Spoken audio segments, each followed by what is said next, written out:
Listo.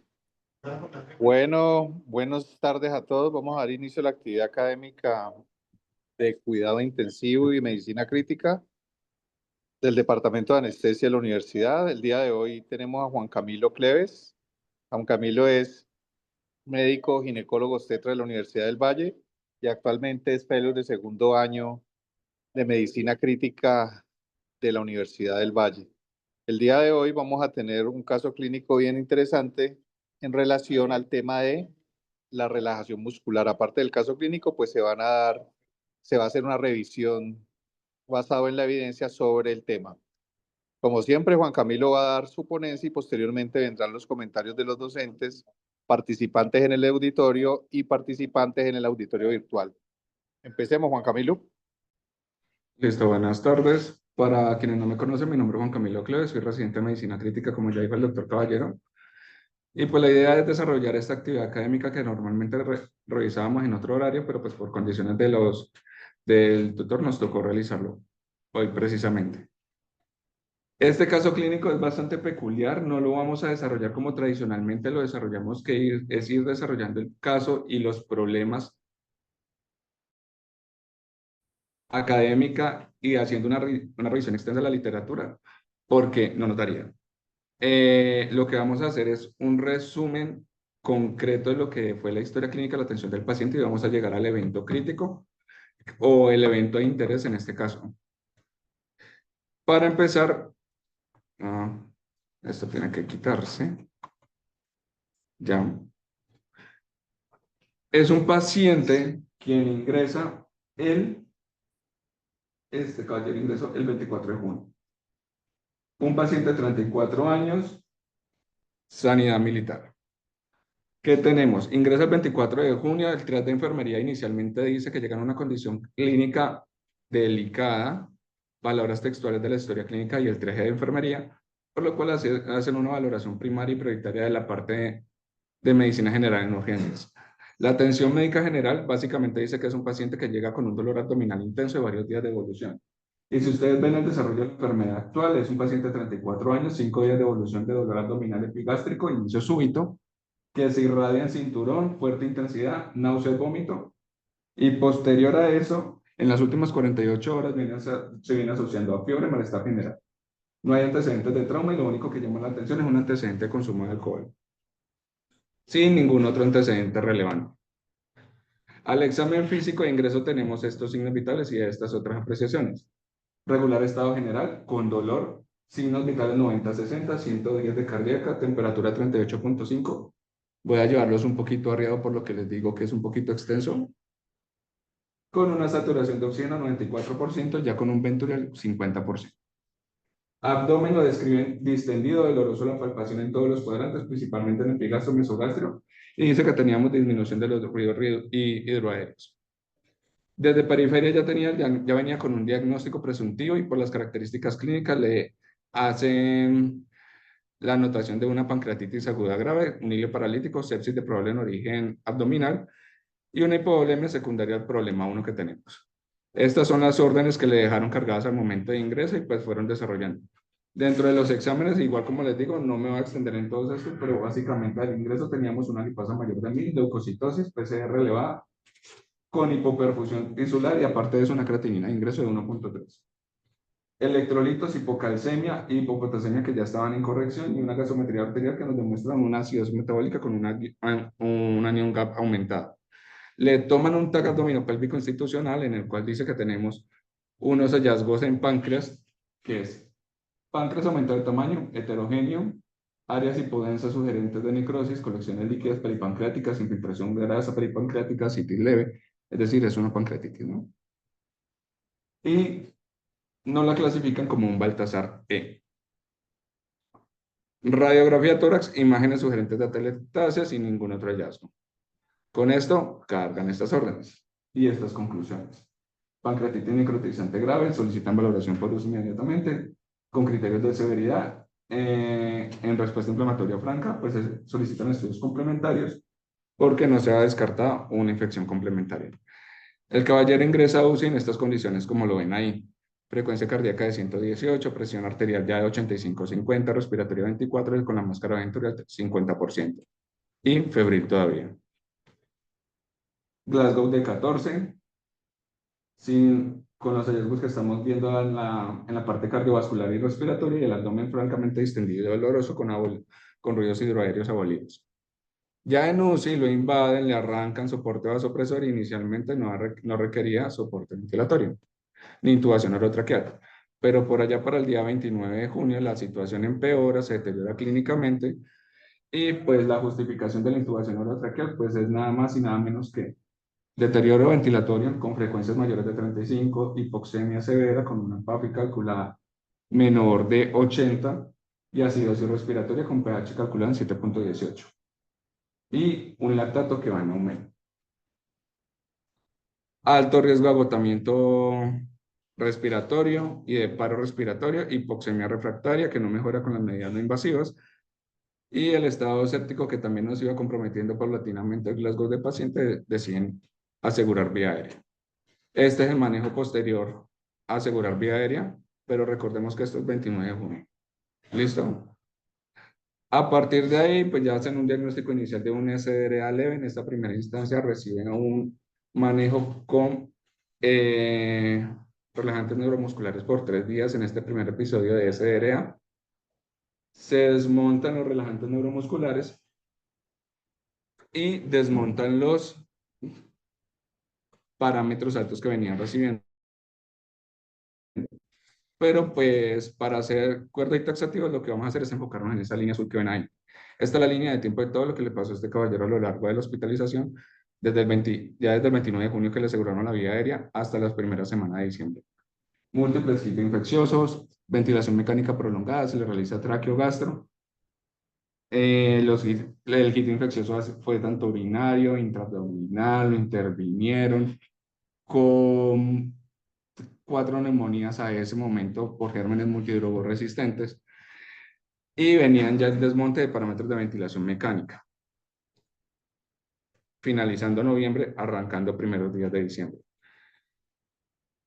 ¿Qué es lo que tenemos acá? Sin embargo, arrancando diciembre empieza a presentar periodos de asincronía respiratoria significativa, aumento del trabajo respiratorio, al intentar reducir los parámetros ventilatorios y deterioro de la oxigenación con nuevamente aparición de acidosis respiratoria. Detectan este problema, aparte de eso caen los índices de oxigenación como se les estaba comentando con una PAFI calculada hasta el 106. Infiltrados pulmonares nuevos en las radiografías y elevación de los reactantes de fase aguda, más la sincronía paciente-ventilador, que pautan en ese momento. Intervención, bloqueo neuromuscular, aproximadamente el 5 de diciembre. ¿Cuál medicamento? Cisatracur, justificado para sincronizar el paciente al ventilador, reducir el consumo de oxígeno y evitar el daño, pues un PECIL.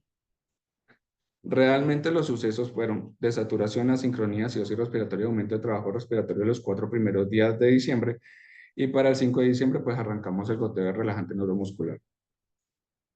Y aquí es donde empezamos a desarrollar el tema. Y realmente es bastante interesante hablar de bloqueo neuromuscular y del monitoreo. El bloqueo neuromuscular lo realizamos con relativa frecuencia en las unidades de alta dependencia, en las unidades de terapia intensiva, pero es mucho más frecuente encontrar, sobre todo en periodos cortos y dosis bolo o dosis de impregnación, en las unidades quirúrgicas. Pues por periodos cortos y para manejo de asegurar la vía aérea, que es lo que normalmente se busca cuando se hace una relajación neuromuscular. ¿Qué tenemos? Los objetivos normalmente de la relajación neuromuscular es la intubación orotraqueal y facilitar la ventilación mecánica. Y para las unidades de terapia intensiva realmente el enfoque está dirigido hacia facilitar la ventilación mecánica más que la intubación, porque nosotros ir, digamos que más allá de las dosis altas o las dosis de inicio, se montan goteos, perfusiones continuas por 24-48 horas o el tiempo que necesite el paciente para garantizar un buen acople con el ventilador. Con miras de lograr un efecto en la placa neuromuscular que es posterior a que yo retire el relajante neuromuscular, el paciente tenga la capacidad o tenga la potestad de recuperar su fuerza muscular y tenga una unidad de la placa neuromuscular funcional. Pero realmente es bastante charro porque uno diría, quienes más saben del tema realmente son los anestesiólogos que utilizan la dosis de impregnación o dosis de mantenimiento con relativa frecuencia, incluso por encima de las unidades de terapia intensiva. Sin embargo, para esta encuesta, que es bastante interesante del 2019, y digo interesante fue porque así fue una encuesta realizada en 80 países, 1.629 anestesiólogos y residentes de anestesiología, incluidos países de América Latina, Europa, lo que quieran. O sea, aquí entra países de altos recursos, bajos recursos. ¿Qué es lo llamativo de esta encuesta? Realizan 9 preguntas dirigidas a relajantes neuromusculares, manejo, monitoreo de la relajación neuromuscular y, y los temas de reversión. Los anestesiólogos, pues básicamente lo que le hacían era hacerle las preguntas verdadero o falso en cada una de las 9 preguntas, y asociada a esa pregunta verdadero o falso le hacían una pregunta de ¿qué tan confiado se siente usted con esa respuesta que acaba de dar? De 50 a 100%. Es decir, si yo digo que es verdadero, ¿qué tanto me creo yo que es ese verdadero? Lo llamativo es esto. Las respuestas certeras o verdad o los que eran acertadas realmente fueron solamente el 57%. Lo llamativo no es el 57% de respuesta correcta, sino que el índice o el valor y la proporción de profesionales que estaban confiados que habían dado una respuesta segura estaban por encima del 84%, lo cual nos da una discrepancia entre respuestas correctas y convicción de pensamiento de más del 26%. Y ahí uno dice, pues, si tenemos problemas con quienes manejan más frecuente este tipo de medicamentos, pues nosotros, ¿dónde estamos? Realmente en terapia intensiva esto no está medido. Para empezar, entonces, tenemos que tener en cuenta una serie de aspectos fisiológicos. 3 estructuras importantes. El nervio motor presináptico, que básicamente es el que me va a generar la producción de la acetilcolina, me la va a almacenar en vesículas y posterior otra vez el estímulo y la despolarización me va a favorecer la liberación de esa acetilcolina. La hendidura sináptica y la membrana del músculo esquelético que finalmente va a actuar como receptor y va a interactuar la acetilcolina con los receptores nicotínicos a lo largo de su superficie, en tanto en sus hendiduras primarias como secundarias. Si vamos a hilar mucho, un poco más fino, realmente tenemos que todos los componentes del proceso de creación, formación de la acetilcolina son creados y formados en el soma celular, más excepto la colina, que esa sí es transportada desde el plasma. Esta interactúa con el acetato por la colina acetiltransferasa y forma la acetilcolina. Se almacena en vesículas y queda ahí resguardada esperando el estímulo pertinente que me genera la liberación de esta. En el nervio presináptico lo que tenemos es que una vez se da el estímulo, tenemos un influjo de calcio en ese nervio motor presináptico que conforme vamos llegando cada vez más distal en esa rama presináptica, se va ramificando para generar más contacto con con mayor cantidad de células musculares.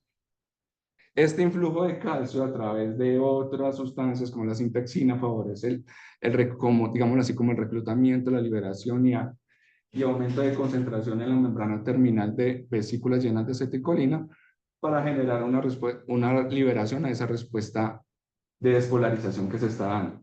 Se libera la acetilcolina, se une a los receptores, se genera una apertura en la membrana del músculo esquelético de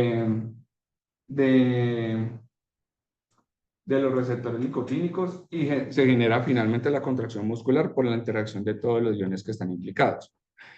Si vamos a hablar de los receptores, realmente tenemos 4 tipos de receptores. A grandes rasgos podemos diferenciarlos como receptores presinápticos y postsinápticos. Los presinápticos son los encargados básicamente de generar una interacción, un feedback positivo para la liberación de acetilcolina. Los postsinápticos tenemos 3 tipos, maduro, inmaduro y los alfa 7. Los maduros están conformados por 5 unidades.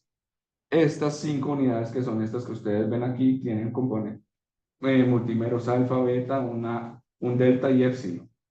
Existen dos puntos de unión o de fijación de acetilcolina o agonistas de acetilcolina, dependiendo de si es la acetilcolina pura o una succinilcolina, por ejemplo, las cuales interactúan con estos sitios de unión para hacer apertura del canal iónico.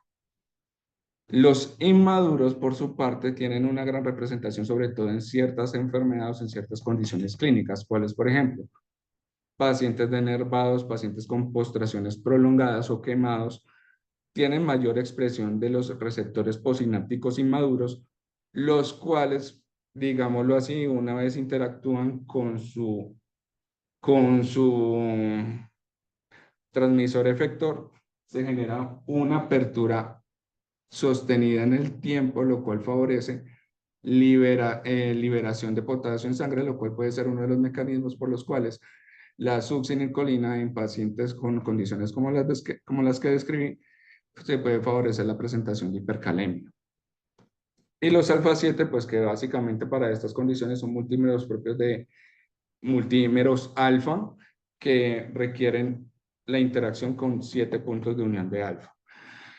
Si vamos a hablar de los relajantes neuromusculares, entonces tenemos dos tipos. Las bencilisolquinolonas, que son estas que tenemos acá, atracurium, cisatracurium y vacurium. Estos tienen unas características que son los mecanismos sobre todo de eliminación y excreción. Tiempos de acción, si ustedes los ven a grandes rasgos, realmente son más cortos y por ende, pues en teoría podrían ser más seguros y fáciles de vigilar. Y la característica de su proceso de eliminación es que tenemos eliminación por metabolismo de Hoffman, que es dependiente de pH y temperatura, o por colinesterasas plasmáticas, dado que existen moléculas como el atracurio que tienen doble metabolismo, por estos dos. Los aminoesteroideos, pancuronio, becuronio, rocuronio, tienen la necesidad de ser eliminados un proceso de excreción tanto hepático y renal. Los tiempos son mucho más prolongados si los comparamos con las bencilo, pero pues igual se usan con relativa frecuencia. Otra forma de clasificarlos según la duración clínica. Tengo relajantes neuromusculares de acción prolongada, intermedia, corta y ultracorta. Este no lo tenemos, el gantacurio. Pero los de acción prolongada, si los comparamos con los de acción intermedia, realmente no es mucho el tiempo que dista el uno del otro y su función en el tiempo se puede sostener dependiendo de características propias de cada paciente, como vamos a ver ahorita. Y si lo vemos como una dosis efectiva 95, es decir, que el 95, tengo una dosis para generar un impacto de relajación hasta en el 95% de la placa. El inicio de acción es mucho más rápido en ciertas moléculas como succinilcolina y otras como el cisatracurio, el inicio de acción es mucho más demorado, pero se usa con relativa más frecuencia. Entonces aquí yo le hago una pregunta al auditorio para yo no hablar solo. ¿Qué indicaciones conocen para uso de infusiones de relajantes neuromusculares? Empecemos por los internos. Doctora, la que se le ocurra.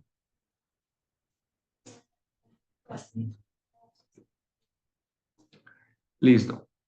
Parte de la apreciación de la pregunta que hice fue infusión. Pero sí, relajantes musculares como para la secuencia de intubación rápida sí se usan. ¿Alguna otra? Caso que cuenta, eh, bueno, como que no haya coordinación entre la parte de ventilación. Favorece la ventilación mecánica. Eso. Siguiente.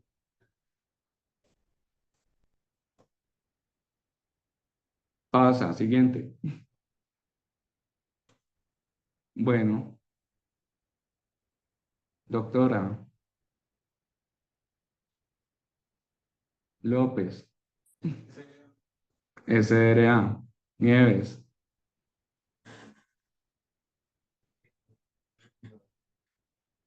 Ya por ahí un interno se le adelantó. Dame más.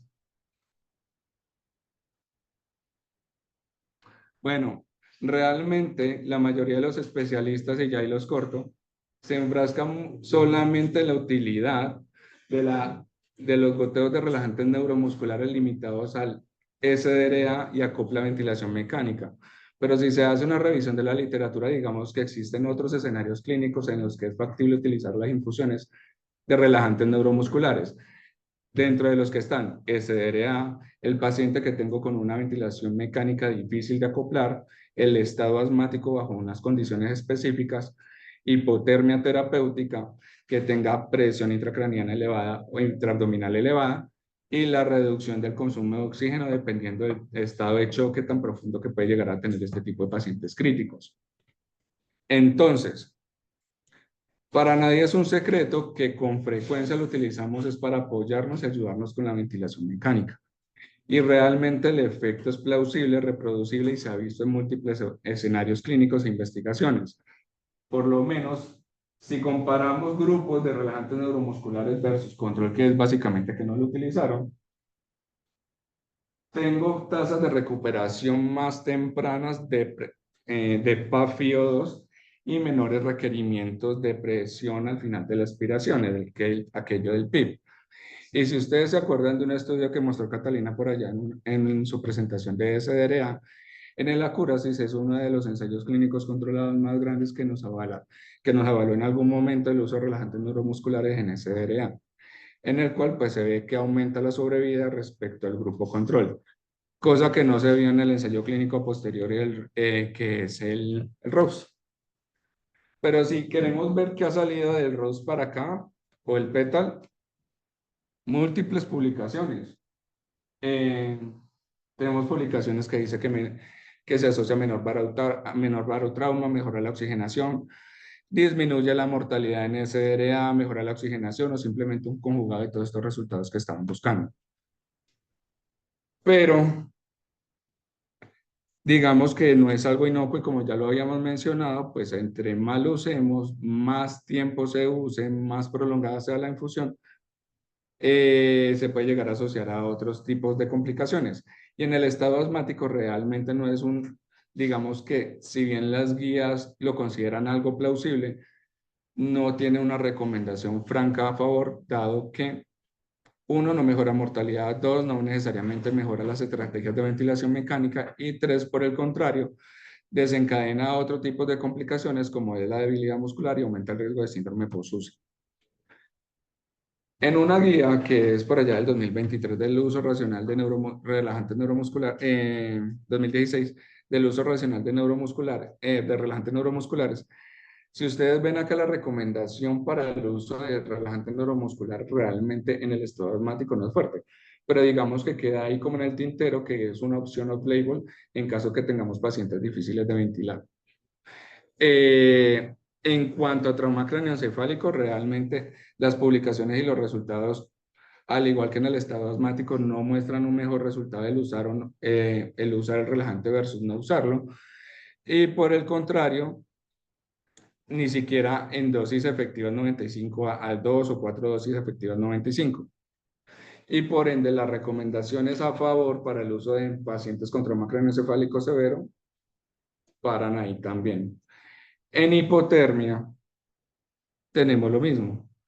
Las guías, sobre todo esta del 2016, dicen que para hipotermia realmente no aplica el uso de goteo de relajante neuromuscular, pero pues queda a discreción y consideración del especialista que esté tratando si quiere utilizar el relajante o no.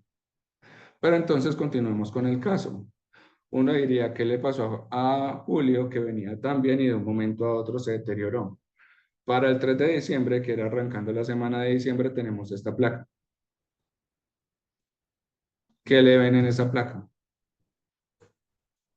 De opacidades en todo, penalizar principalmente el predominio del color derecho. Omitamos que está rota.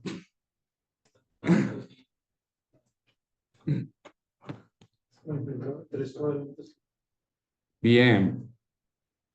Y esos espacios como muy mal inspiradas, ¿sí o qué? ¿O serán atelectasias? Pues avanzar, pues en una televisación derecho. ¿Listo? Recuerden que el relajante arrancó el 5. El 5 se utilizó cisatracur infusión, como ya lo dijimos. Esta placa es del 7. mejor inspirada, ya no está rotada, pero sigue igual de horrible la placa, con opacidades en en varias regiones del pulmón. 9 de diciembre, como que no le está sirviendo el relajante, como que la estrategia no está funcionando. Otra del 9.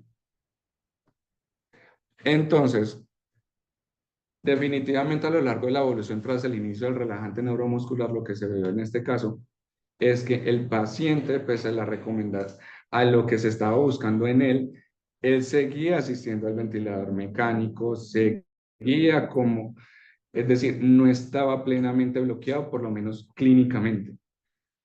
Entonces, el 6 se pauta, entre el 7 se pauta la necesidad de la monitoría TOF, que ya ahorita vamos a ver qué es eso. ¿Por qué se pauta la necesidad de una monitoría de la relajación neuromuscular, que finalmente es lo que se plantea en este caso? Porque tenían que responder, esta necesidad surgió tras responder estas 4 interrogantes. ¿Estamos usando el medicamento adecuado? Sí. ¿Estamos administrando la dosis adecuada? Según la guía institucional, puede que la estemos administrando. ¿Estamos en niveles supra o subterapéuticos? No sabemos. Y si está bloqueado, qué es lo que está pasando y por qué se está moviendo y por qué está asistiendo. Entonces, dado que necesitamos unos datos veraces, se inició la monitoría de TOF. Esto es algo que con regularidad no se realiza en las unidades de cuidado intensivo, pero pues digamos que haciendo una revisión de la literatura, uno diría, vale la pena tenerlo. Pero en el escenario, una cosa es monitorizar la placa en el paciente quirúrgico, que tenemos varias variables controladas, y otra es monitorizar una placa en un paciente críticamente enfermo que solamente por sus condiciones fisiopatológicas puede obtener una respuesta o un resultado no favorable en mi relajación neuromuscular. Dado que el paciente crítico, por su condición per se hipodinámica, puede obtener alteraciones del PKPD, farmacocinética, farmacodinámica del fármaco. Falta de entendimiento de esta variable, pues nos puede llevar perfectamente a falla terapéutica. No solamente por la subdosificación, sino por sobredosificación también, que es el otro aspecto. Y si ustedes ven la grafiquita a mi mano izquierda, perdón, tenemos múltiples condicionantes para que se alteren tanto la farmacocinética como la farmacodinámica en el paciente clínico. El estado de la enfermedad, las condiciones propias del paciente, condiciones fisiológicas, interacciones medicamentosas, cosas que muchas veces no se tienen en cuenta en la atención de estos pacientes. Y si hablamos solamente de PKPD, farmacocinética, farmacodinámica, para los que no hablan inglés, simplemente podemos hacer esta comparación. En esta publicación que no les coloqué la referencia, pero la tengo en el correo, vemos pacientes intervenidos quirúrgicamente con anestésicos inhalados, anestesia endovenosa y paciente de UCI. Miren lo que está pasando ahí. Tiempo de uso de rocurenio, el uso más prolongado en terapia intensiva. ¿Por qué? Pues porque lo necesitamos, punto. Sin embargo, con variables fisiológicas que impactan en PKPD, como el clearance, el volumen de distribución, la vida media o la vida media del fármaco, tienen valores mucho más prolongados los pacientes críticamente enfermos que los pacientes que tenemos un paciente quirúrgico en agudo que no necesariamente tiene todas estas variables alteradas. ¿Y por qué se puede dar esto? Pues en el paciente de UCI tenemos todos estos posibles escenarios. Tenemos un paciente hiperdinámico con aumento del gasto cardíaco. ¿Qué sucede esto? Pues me aumenta la filtración, y si estoy colocando un rocuronio como estrategia de relajación neuromuscular, su eliminación es renal y hepática. Puedo tener tercer espacio, alteraciones de unión a proteínas, que es perfectamente lo que pasa en un paciente con pancreatitis necrotizante severa, que era lo que está pasando acá. En estados de shock, hipoperfusión tisular, disminuye su concentración y también me puede disminuir la disponibilidad en el sitio diana de acción, que en este caso sería la placa motora. Y la disfunción renal, que no es rara en el paciente crítico y que por el contrario aumenta la mortalidad, disminuye la eliminación, me puede aumentar los tiempos de vida media y los cicloefectos. En el paciente anciano, cada vez los vemos con mayor frecuencia. Y muchas de las unidades con frecuencia se encuentran con pacientes mayores de 70 años. Si ustedes ven, independiente del relajante, digamos que el clearance, el tiempo de vida media, el volumen de distribución y el volumen efectivo son mayores o pueden comprometerse en el paciente anciano. Recordemos que el anciano también tiene otros condicionantes que nos favorecen estos resultados, como son la hipoalbuminemia, la sarcopenia y las enfermedades de base per se que pueden tener. Discriminemos a los viejitos, hombre o mujer, realmente no hay diferencia. El problema es ser viejito y no tener esta consideración al momento de dosificar la dosis de relajante neuromuscular. Comparemos lo mismo que ya habíamos visto, la efectividad, el volumen de distribución, el tiempo de vida media, el mean rate time, es mayor en el grupo anciano, pues por factores como los que ya vimos. Y en condiciones fisiopatológicas como las que ya habíamos visto, lo que estaba desarrollando el paciente del caso clínico, esto ya lo vamos a explicar ahorita. Pero básicamente que digamos que una acidosis respiratoria, que es lo que me traduce un aumento del CO2, que es lo que se me grafica ahí, el tiempo que se me demora en recuperar la funcionalidad de la placa de un paciente que tengo relajado es mayor. Entonces, los trastornos ácido-base también interfieren en la funcionalidad o la efectividad que tienen los relajantes neuromusculares. Y si queremos ver todo el resto de espectro de trastornos ácido-base, no nos vayamos muy lejos. Las alcalosis realmente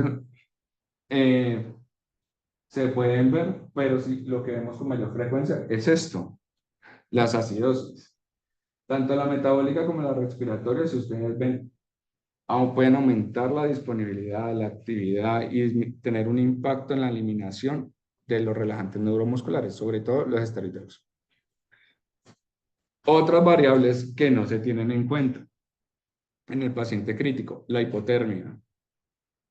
La hipotermia hace que mis relajantes neuromusculares actúen un poco más tardíamente y se sostengan un poco más en el tiempo.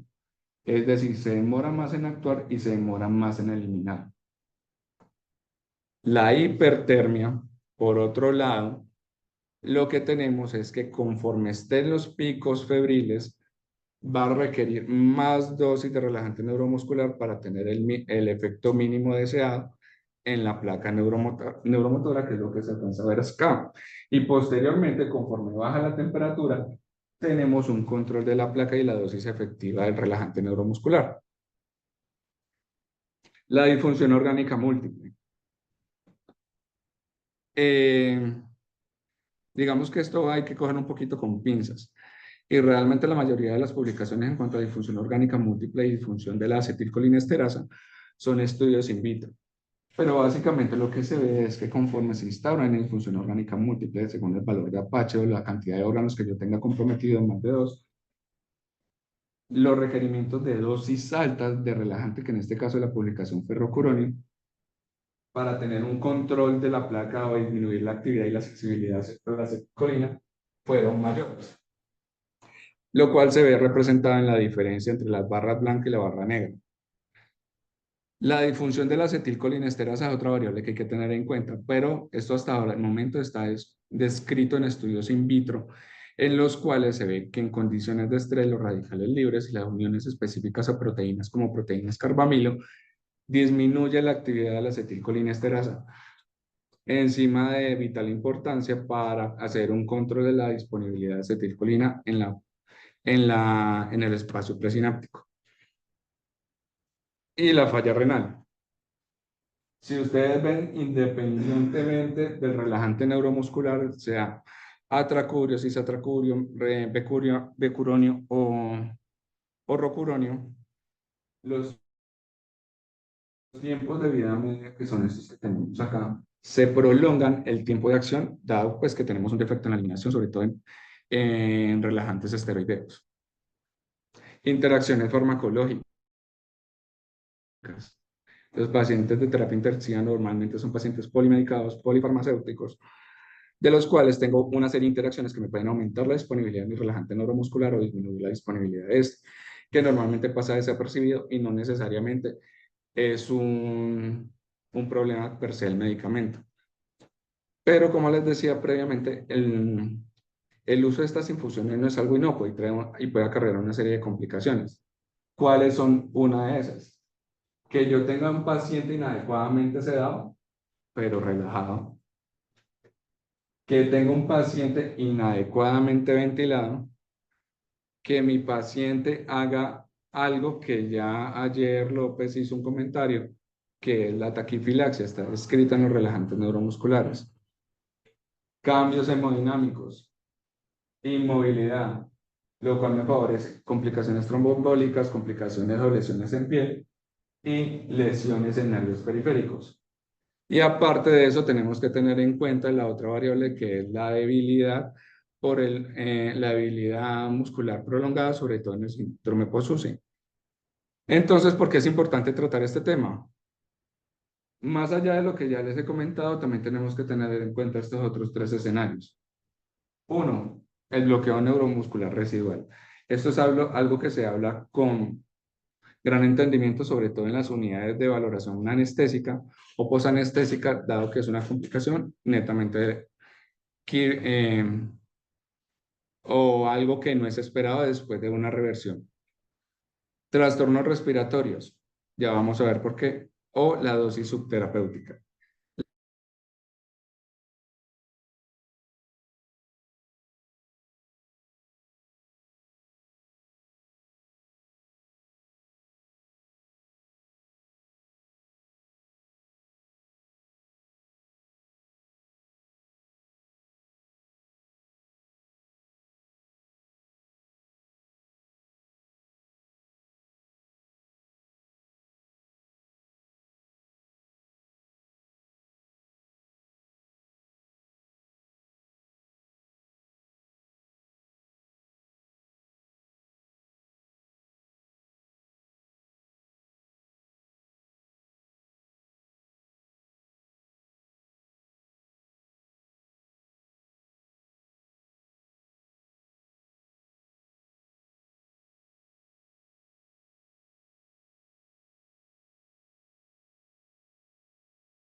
Problemas de internet, ya se está conectando nuevamente.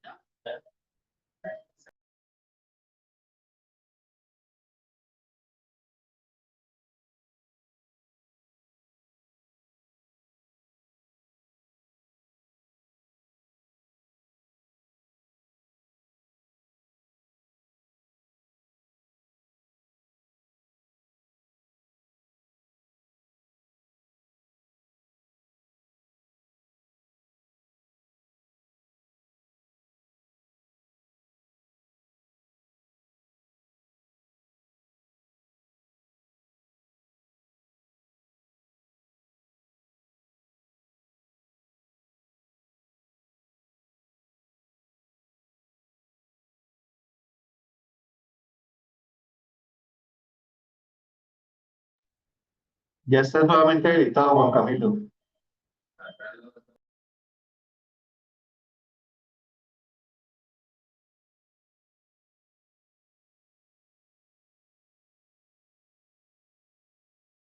Veníamos hablando del bloqueador.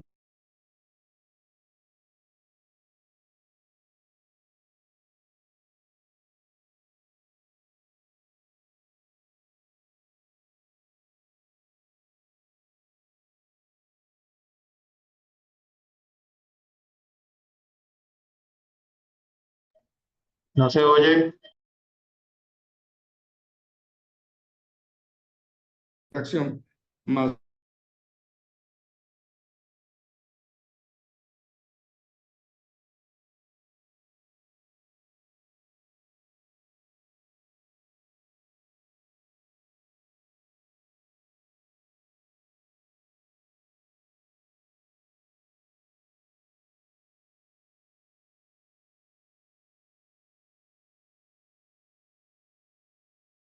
que de rocuronio.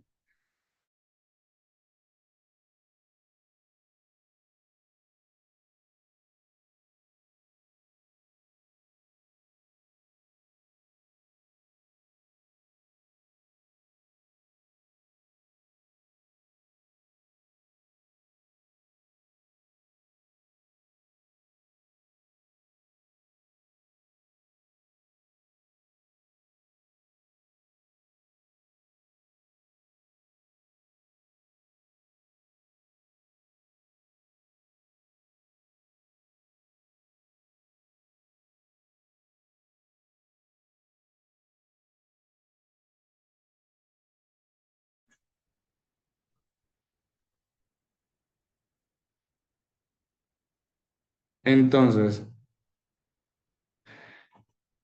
per se, el uso de un goteo relajante neuromuscular aumenta el riesgo de desenlaces desfavorables. ¿Cuáles son estos? Desaturación menos del 90%, menos del 80%, reintubación en un 36, 66 y 40% respectivamente. Según esta publicación, no aumenta la probabilidad de mortalidad, pero pues es algo que queda entredicho según yo pueda manejar las condiciones previamente dichas o no. Pero en este caso, digamos que la monitoría es algo que surgía como imperioso, dado estos tres escenarios. Uno, se quería evitar el bloqueo excesivo innecesario porque ya teníamos un paciente crítico, crónico, desacondicionado, que ya per se tiene una miopatía, un problema de su placa solamente por el desacondicionamiento físico, garantizar la efectividad del bloqueo con la dosis mínima efectiva y favorecer la fase de transición crítica entre la ventilación y la respiración espontánea. Pero entonces, como ya lo hemos dicho, este paciente requería monitoría. ¿Por qué es importante? Ya lo vimos. ¿Qué variables pueden modificar mi efecto deseado? La condición crítica per se, variables propias del paciente o variables del medicamento e interacciones farmacológicas. Pero entonces surge la duda, ¿cómo hago la monitoría? El monitoreo va dirigido sobre todo a todos estos escenarios cuando tenemos estas condiciones que per se me pueden hacer que mi dosis efectiva de relajación neuromuscular no sirva o sea insuficiente. Enfermedad renal, hepática, las edades extremas, como ya lo revisamos por las cosas que ya revisamos, la hipotermia, los trastornos ácido-base, hidroelectrolíticos. Y algo que cada vez estamos viendo con más frecuencia, la obesidad. No tiene un impacto en el volumen de distribución y no necesariamente la dosis establecida de manera general va a ser la que voy a necesitar para relajar la placa de ese paciente, más las interacciones farmacológicas. Entonces, ¿usted qué haría? ¿Cómo lo monitorizan?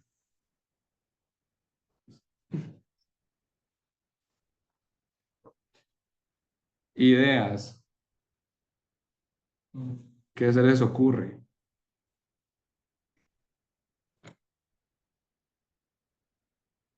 El señor anestesiólogo atrás no me habla.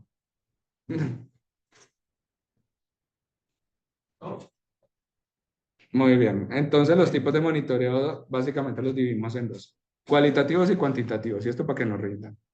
La cualitativa básicamente son netamente apreciaciones clínicas en las cuales yo puedo asumir que mi paciente ya no está relajado o que está relajado, porque el monitoreo me sirve para definir si estuvo, como en las unidades posanestésicas, o para ver si realmente lo tengo adecuadamente relajado. Por ejemplo, pruebas de respiración espontánea, la cantidad de volumen minuto, la apertura ocular, el levantamiento de la cabeza, la fuerza de agarre y la respiración espontánea, todas son variables cualitativas que pueden llegarse a considerar para la valoración del, del bloqueo. Sin embargo, cuando vemos realmente la asociación de todas estas variables clínicas con la veracidad de que mi paciente esté relajado o no, ventilación minuto, 20%. Sostén cefálico, 40%. Entonces, realmente necesitamos es algo que realmente nos dé algo fidedigno de mayor impacto para garantizar que mi paciente o está bloqueado o no está bloqueado. Entonces está el TOF. El TOF, de su sigla en inglés, es Train of 4. Ya ahorita vamos a ver por qué. Tren de 4. Esto básicamente...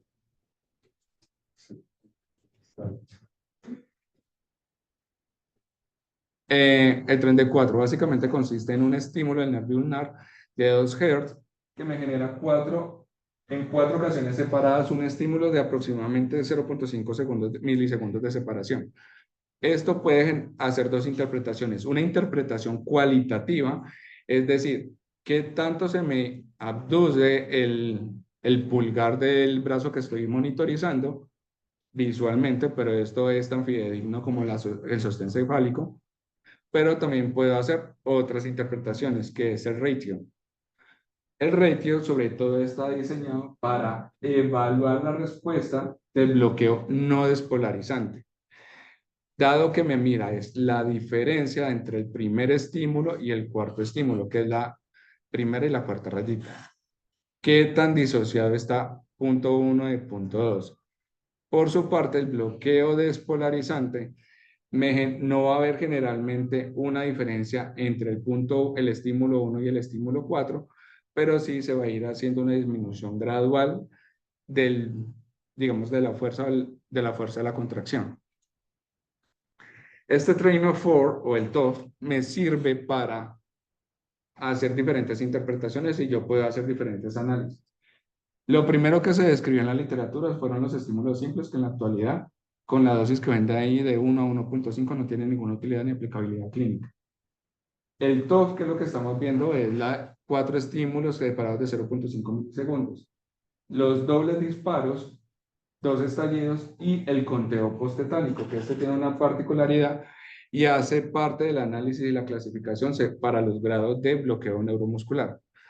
Este consiste en hacer una aplicación de hasta 50 Hz por 5 segundos seguido de una estimulación de menor potencia de 1 Hz por 3 segundos. Y se mira si tenemos estímulo-respuesta después de un estímulo tetánico, que fue el de 50 Hz, o no. Punto ideal. Nervio ulnar. ¿Listo? ¿Cómo lo ven dispuesto ahí? Otros puntos que se han descrito en la literatura son los músculos faciales o músculos de miembro inferior, pero como lo vamos a ver más adelante, realmente estos otros sitios no son tan reproducibles y tan efectivos como la estimulación del nervio ulnar. ¿Y esto por qué? Si yo tengo bloqueo del nervio ulnar según lo que vaya viendo en el TOF o recuperación del nervio ulnar, ya me ha dicho o que he bloqueado o que he recuperado músculos predecesores o que son más sensibles más sensibles a la respuesta del relajante neuromuscular, como el superciliar y los músculos laríngeos. Es decir, si yo ya tengo un efecto diana, un efecto deseado sobre este ulnar, puedo estar más seguro de que mis músculos laríngeos tienen adecuada respuesta. Este TOF puedo hacerlo de diferentes maneras. Realmente lo que se dice en la literatura es que la miografía o la miografía es el estándar de oro. Ya vamos a ver por qué, pero esto solamente está limitado a estudios de investigación. lo tenemos analizado por aceleromiografía, electromiografía y kinemiografía. Y por ahí me encontré otra publicación que decía que es sonomiografía. Es decir, que tanto suena el músculo cuando se contrae. La mecanomiografía, que es esta de acá, que como les dije es el gold estándar en el momento, pero solamente es reproducible en estudios de investigación y en laboratorio clínico. Consiste en aplicar una carga pequeña de 200 a 300 gramos y posteriormente hacer el estímulo del nervio ulnar. ¿Qué tanta fuerza genera la contracción? Una contracción isométrica sobre el nervio que se está estimulando. A la actualidad, como les digo, es el gold estándar. La electromiografía estimula el nervio ulnar a lo largo de la extremidad en 3 electrodos, qué tanto se nos contrae, y es lo que tenemos y realmente es una de las que se está utilizando con mayor frecuencia. Y la aceleromiografía nos dice es qué tanta fuerza tiene esa contracción y en cuánto tiempo, porque nos mira velocidad, tiempo y fuerza. Y la kinemiografía solamente nos mira fuerza. Pero uno dice, ¿cuál de todas estas estrategias para hacer el monitoreo del TOF? Pues es más fácil y reproducible. En la actualidad lo que se encuentra realmente es que la aceleromiografía puede ser más congruente en tener un valor fidedigno del TOF ratio respecto a la electromiografía. La electromiografía, por su parte, tiene un problema y es que durante el acto quirúrgico, las intervenciones en uso, el manejo, el monitoreo, los electrodos que tenga puesto, estas condiciones pueden interferir con la secuencia de la electromiografía y hacer falsas interpretaciones, interferir en el análisis de esto. Entonces, ¿cómo se clasifican los bloqueos? Después de mucho hablar, mínimo, superficial, moderado, profundo, intenso, completo. Mínimo, un TOF ratio de 0.9 a 0.4, superficial menos de 0.4. El moderado es que ya no me es posible hacer la cuantía del TOF ratio y tengo que ver qué tanta respuesta motora tiene, 1 a 3. Y si ustedes ven el profundo y el intenso completo, no lo analizamos por TOF como tal, sino por conteo postetánico. Profundo cuando tenemos una respuesta postetánica mayor de 1 o más, y completo cuando tenemos 0 respuesta, que lo podemos ver así: 1, 2B, 2A, 2B, 3, 4, 5. ¿De qué depende? Valor de TOF cuantitativo y conteo postetánico. En las unidades de terapia intensiva, más que en la primera parte, que es esto que tenemos acá, que es el proceso de inducción, que sí se puede llegar a ver, normalmente lo que vamos a ver es esto, el proceso de mantenimiento y recuperación. ¿Por qué? Pues porque ya nos llega a nosotros el paciente con múltiples intervenciones hechas o con ya goteos montados. Cuando les decía que los otros puntos para valoración del TOF no son tan fidedignos como el aductor del pulgar, es por esto. Realmente los tiempos son más el tiempo de respuesta es más prolongado en el aductor del pulgar, dependiente del nervio ulnar, respecto a los otros, y me puede entrar como un factor confusor y una falsa respuesta esperada, y puedo tener compromiso de los músculos laríngeos si por ejemplo se extuba el paciente cuando tengo una valoración de TOF de los auriculares. Pero en terapia intensiva existen unas guías de manejo o unos conceptos. Poco, pero hay.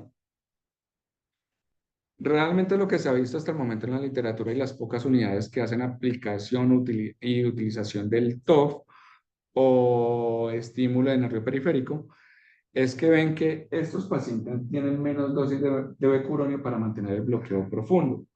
Permite recuperar la fuerza muscular más tempranamente y favorece la respiración espontánea. Y si lo quieren ver en condiciones financieras y pesos, el TOF genera una diferencia a favor de la monitoría de estímulo de nervio periférico, dado que disminuye costos, dosis efectivas, sobredosis y complicaciones, incluso tiempos de terapia posterior al egreso del paciente. Si ustedes miran, hacer monitoría estándar o monitoría con estimulación de nervio periférico, no hay diferencias en todas estas variables, salvo en esto que vemos acá. la dosis efectiva 90, la dosis acumulada a lo largo de la estancia y del manejo, y la dosis logarítmica que se llega a acumular en estos pacientes, siendo menor en los pacientes que son monitorizados con estimulación de nervio periférico. Que queremos ver la recuperación de la función o de la fuerza muscular. Es más temprana en los pacientes que son monitorizados con estimulación de nervio periférico. Y la ventilación espontánea es más temprana en los pacientes con estimulación de nervio periférico. Ahora bien, aquí tengo formas de valorar, de ver qué paciente en UCI puede hacerme bloqueo neuromuscular residual, realmente no. Lo poco que está descrito son escalas o patrones de riesgo, pero en las unidades posanestésicas. De esta me pareció bastante interesante, pero si ustedes ven las variables que me van sumando puntos, son perfectamente variables y escenarios que se pueden encontrar en terapia intensiva. Por ejemplo, el gordito, tumor sólido metastásico, enfermedad neurológica y falla hepática. Se ve con una relativa frecuencia y pues estas variables me favorecen la probabilidad de que quede una placa comprometida. Y lo otro que se ha descrito en la literatura es que independientemente el tiempo que yo deje el goteo de relajante neuromuscular, no se ha descrito una temporalidad corte para definir el riesgo de debilidad muscular o fatiga posterior al egreso a UCI. Las consideraciones de la guía realmente es lo que ustedes ven ahí. Pero la mayoría y lo que tienen una recomendación ahí entre su merced y mi señora es la monitoría de estimulación de nervio periférico para la dosificación efectiva de los relajantes neuromusculares. Y para dejar una serie de mensajes claros son, los relajantes neuromusculares hacen parte del abanico de terapia que tenemos en las unidades de terapia intensiva, pero es importante tener en cuenta tanto el comportamiento del PK-PD del paciente crítico y las condiciones propias que estamos evaluando y haciendo énfasis y manejo en el paciente. Se deben crear escenarios de investigación en terapia intensiva y evaluar el riesgo de la relajación residual y la debilidad posterior al uso de los relajantes neuromusculares, sobre todo en infusiones prolongadas. Impacto en evolución y potencial de recuperación, claro, porque le estoy dando menos dosis y lo voy a recuperar más fácil. ¿Y tiene alguna utilidad la reversión en el paciente crítico? Pues esto queda como interrogante para futuras investigaciones porque no está escrito. Gracias.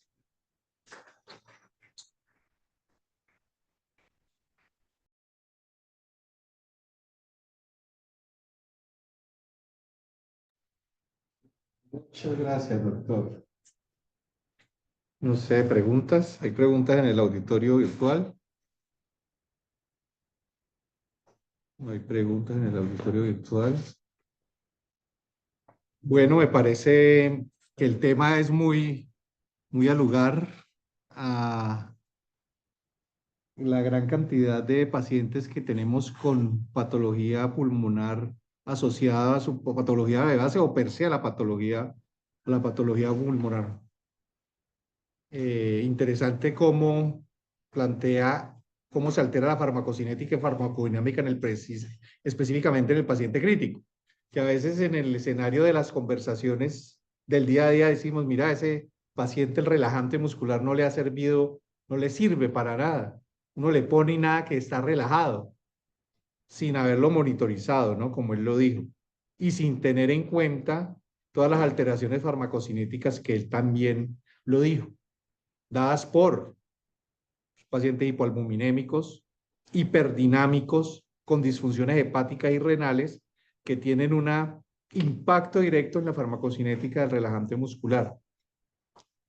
Y ahí lleva a algo muy claro que también lo expresó él, la importancia de la monitorización de la relajación muscular en estos pacientes, para definir si realmente está subdosificado y que de pronto la dosis que se esté dando no es la óptima, o no llevarlo a una sobredosificación, que también es deleterio, que lo puede llevar a un componente mayor de desacondicionamiento y a algo más de polineuropatía y ahondar más en lo que puede desarrollarse después de varios días de ventilación mecánica, que es la polineuropatía del paciente crítico. Otro tema importantísimo que él dijo y que cada vez se está viendo más y a partir del COVID lo vimos, ¿no?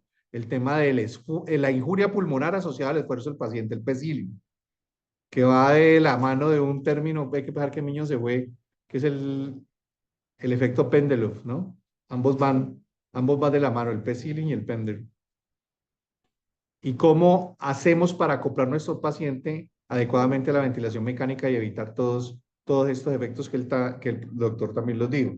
De pronto ahí no me quedó muy claro al principio y por ahí me hicieron la pregunta por el interno y me gustaría que usted la aclarara como, ya que usted fue el de la ponencia, o si quiere ahorita lo aclaramos con René, si de pronto no hay algo claridad, el tema de la dosis efectiva 95 del relajante muscular. Me gustaría que aclarara ese tema un poquitico acá. Usted le dijo en relación a la placa. No, fuerza muscular. Por eso, defínalo de efectiva 95. La de 95. Es la dosis efectiva para disminuir el 95% de la fuerza muscular. ¿Qué es? No, la dosis efectiva para disminuir en el 95 de 100 pacientes. O sea, es una medida poblacional, porque los estudios se hablan a nivel poblacional. ¿Cómo impacta en una población? Son hechos en una población determinada. De pronto tú lo dijiste en relación a la placa neuromuscular, Ok. pero a la hora de la definición en relación a la población. ¿Listo? Muy probablemente con esa dosis, el 95% de una población específica va a quedar la relajación muscular, que va a pedir la inmovilidad. Bueno, Del ¿listo? 95% que usted dice fueron en pacientes que fueron a anestesia. Eso es definido por anestesia. Totalmente No, por quirúrgico, eso. No, Anestesia. solo anestesia. Todas esas términos de relación al paciente anestesiado y está directamente relacionado al momento de la inducción, ¿no? Al momento de la inducción. No, eso era el principio que él dijo. Ya específicamente en el paciente crítico, como él lo explicó, por todas esas variables, usted tiene que tener una monitoría del tono. Y el de 95 específicamente en la inducción anestésica, cuando se utiliza el relajante y le produce la inmovilidad a su paciente. Que eso también se aplica a los agentes inhalados, a todos los fármacos. Que sería un tema de discusión bien interesante de farmacocinética y farmacodinámica en general. Pero pues eso es tema de otra revisión. Pero quería simplemente aclarar eso que es a nivel poblacional. René, venga acá porque si no, no se oye.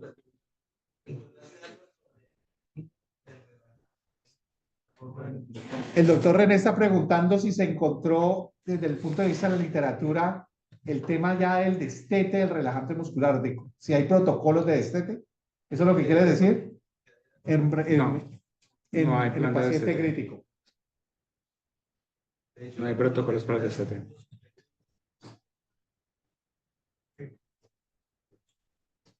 No hay protocolos.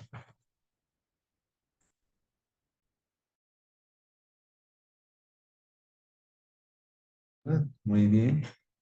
La relajación muscular está embebida pues, en las guías institucionales como en nuestra guía en donde aparece que debe tener la monitoría de la relajación muscular. ¿Sí? Y siempre tenemos que tener en cuenta que la relajación muscular nos hace perder la monitoría de la conciencia y del dolor. Entonces, en ese aspecto, tenemos que tener pues, la posibilidad de la monitoría con el ANI o con el CELAIN o el BIS. ¿tá?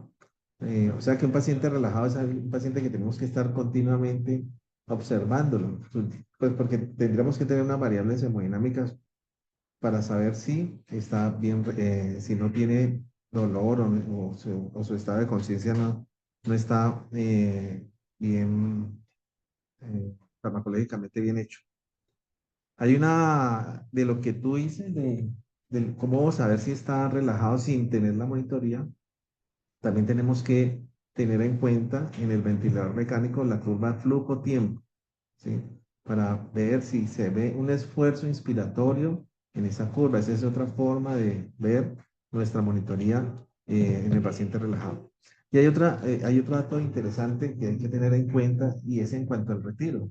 Cuando usted va a tener un paciente que está relajado y va a retirar la relajación muscular, tiene que prepararlo para ese evento, que son las etapas de transición, que es la etapa entre la sedación profunda y la sedación óptima. Esa etapa de transición es muy importante, pues, porque es donde se genera el delirio, donde se generan asincronías. Entonces hay que preparar el paciente para el retiro de la relajación muscular, dando una sedación, inclusive colocando más sedantes, ¿sí? Para que en ese momento el retiro de la sedación no vaya a afectar el esfuerzo inspiratorio del paciente.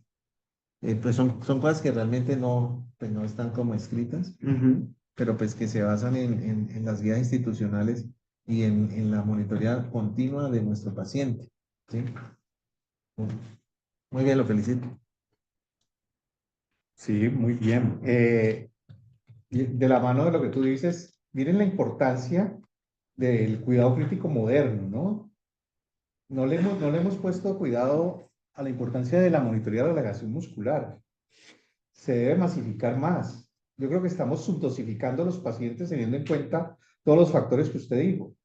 La hipoalbuminemia, cómo afecta a los relajantes musculares. La temperatura en este tipo de relajantes musculares, que es el que más utilizamos, por lo que la literatura así no lo ha aconsejado, como el cisatracurio, que tiene un metabolismo de temperatura y de Hoffman, como la hipertermia acelera el metabolismo del mismo relajante muscular, requiriendo dosis mayores, y como la hipotermia sucede totalmente lo contrario. O sea, sí o sí, la monitoría de la relajación muscular tiene que ser, tiene que entrar dentro del arsenal de la monitorización del paciente. Y creo que no la estamos haciendo, es porque no tenemos los dispositivos, ¿no? Como intensivistas tenemos que, así como ya hacemos point of care de una manera un poco más regular, tenemos que llevar a la monitoría de la relajación muscular. Y el intensivista tiene que saberse este tema, por eso fue muy al lugar en la revisión de hoy. Va de la mano de las otras monitorías que también tienen que entrar dentro de la monitoría del paciente crítico, la monitoría de la conciencia de nuestros pacientes. Le estamos poniendo hipnóticos de todo tipo, cómo está el estado de hipnosis, amnesia e inconsciencia de este paciente. Y el otro punto, cómo está la regulación de su sistema nervioso autónomo. ¿Verdad? ¿Cómo está la regulación de su sistema nervioso autónomo? Si hay un adecuado balance o no. Entonces ahí viene la monitoría de la nocicepción. En este caso tenemos el ANI, ya hemos tenido aproximaciones dentro de la práctica clínica. Cuando estuvimos en el COVID vimos cómo la alteración de la nocicepción llevaba a una mortalidad muchísimo mayor cuando el parasimpático predominaba sobre el simpático en los pacientes de una manera pues alta, llevando a mayor mortalidad. O sea que el ANI también tiene, la nocicepción también es un punto importante dentro de la monitoría del paciente crítico. No sé si tenemos más comentarios. Hay otro que es el paciente Paciente. que también uno podría pensarlo, por esos los diafragmas anclados por esos abdominales bien distendidos. Sí, uno podría pensarlo. ¿En qué? La monitoría para relajar al paciente, que no conoce la patología singular nada. Ah, sí. La caña, también muy someramente dentro de lo que preocupa. El segundo paso, pues, es cuando el paciente hace hipertensión, ya en la parte de la torsión hipertónica, ahí viene, entiendo, de la relajación muscular. Ahí lo que me preocupa y en lo que nos estaba mostrando Juan, y es el tiempo de utilización tan prolongado en horas y días en las unidades de cuidado intensivo. Realmente no sabemos al medicamento. No sabemos, no tenemos claridad de un protocolo que nos diga este medicamento, utilízalo porque tiene un SLA, en fin, lo que sea, pero estos son tantos tiempos, estos no son tiempos, esta es la desescalamiento y es que parar. Depende del que llegue de turno y si quiere que el paciente esté tranquilo, no le pinte el ventilador, llega el día. Ese tipo de cosas hay que dejarlas por fuera porque eso y esas cosas hay que dejarlas muy claras para que realmente la intensivo no se prolonguen los medicamentos más allá de Claro. porque se están utilizando mal, Mal. incluso, y no se está observando las complicaciones posteriores y los síndromes tan severos que tienen estos pacientes cuando les dejamos medicamentos inoficiosos, no están funcionando adecuadamente durante el tiempo prolongado. Ahora lo que tú dices es importante, no toda es asincronía de relajación muscular, ¿no? De hecho, usted al principio puso las indicaciones de cuándo debe llevar su paciente a relajación muscular. No toda sincronía de relajación muscular. Exactamente, porque puede ser un tema de mal manejo de las relaciones de IE, ya sea por mal manejo en el tema del tiempo de administración de los flujos, si está el modo ventilatorio adecuado para el paciente que es. Todo eso ese análisis hay que hacerlo. ¿Sí o no? Sí. Bueno,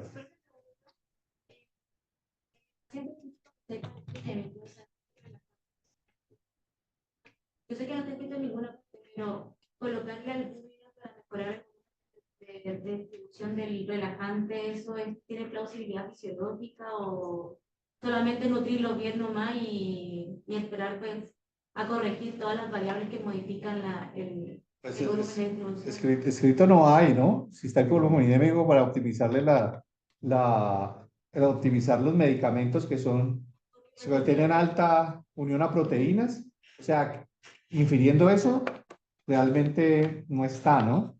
De hecho, Igual la funcionalidad de esa albúmina es sobre todo oncótica. sí. Pasa, o sea, eso se pierde y eso se va a los terceros pasos.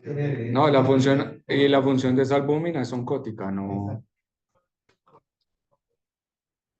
O sea, la verdad no sería el transportador ni como para llevar a los espacios donde se debe. Realmente en ese punto es tratar de resolver los problemas que llevaron a la paciente a la falla ventilatoria lo más rápido, que es lo que a veces se nos pide. La falla ventilatoria, a no ser que sea una patología primaria de por X o Y razón, suele ser una complicación real, por ejemplo, un abdomen agudo, un trauma, un evento cardiovascular, cualquier cosa, y se nos demora la resolución del tema de allá y se nos prolonga la de acá, o se nos cronifica el paciente por el lado de acá. Fue lo que estuvimos viendo. Bueno, se nos prolongó la situación en el tiempo, y nos prolongó tanto que tuvo que tener No, nunca se monitorizó. Bueno, algún momento sí creo, ¿no? Decían, Nunca se monitorizó con todo. bien, desde el año, salió bien.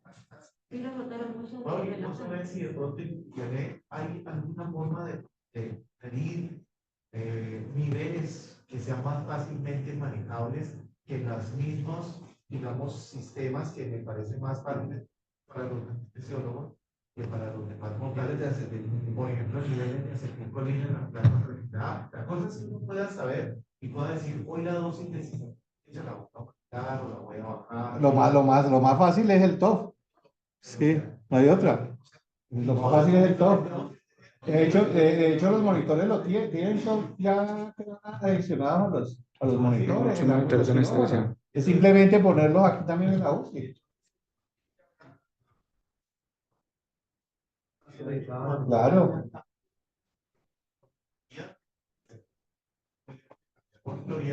Posiblemente conseguir por lo menos un número considerable de esos monitores. Aquí se fueron todos los participantes. Y de eso bien. Claro. Entonces, Sí. tener la opción de que tengan esa posibilidad de Muchas gracias.